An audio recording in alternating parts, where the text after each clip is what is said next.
ఈరోజు ఒక చరిత్ర ఎందుకంటున్నానంటే, ఒక సామాజిక సంస్కర్త, బడుగు బలహీన వర్గాల ఆరాధ్య దైవం మహాత్మా జ్యోతిరావు గోవిందరావు పూలే జయంతి చేసుకుంటున్నాం.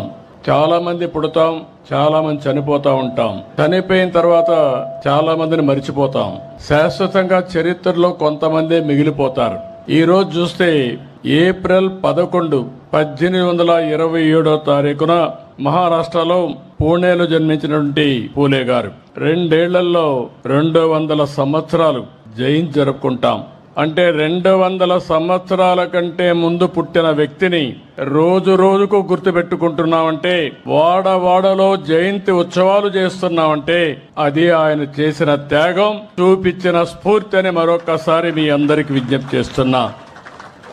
అందుకే మనిషి జీవితం అనేది శాశ్వతంగా సమాజం గుర్తుపెట్టుకునే విధంగా, మనకు తోచిన విధంగా మనం కూడా ముందుకు పోవాలి.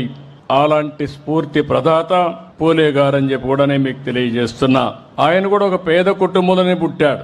సమాజ సేవతో అనునిత్యం ఆయన చేసిన పనులన్నీ కూడా మనం చూస్తే ఒక మహానుభావుడిగా మిగిలిపోయారు.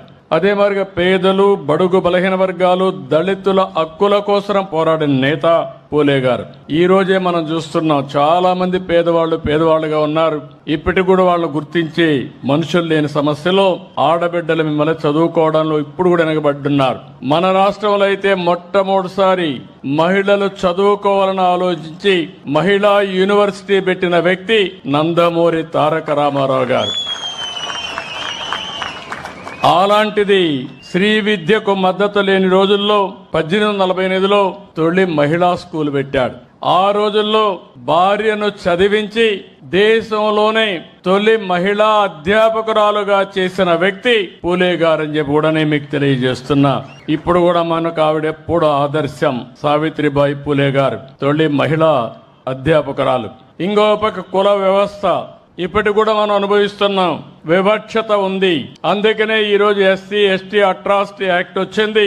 రేపు ఎల్లుండో వెనుకబడిన వర్గాలను అవమానం చేయకుండా బీసీ ప్రొటెక్షన్ యాక్ట్ కూడా తీసుకొచ్చే బాధ్యత ఈ ప్రభుత్వం తీసుకుంటాం.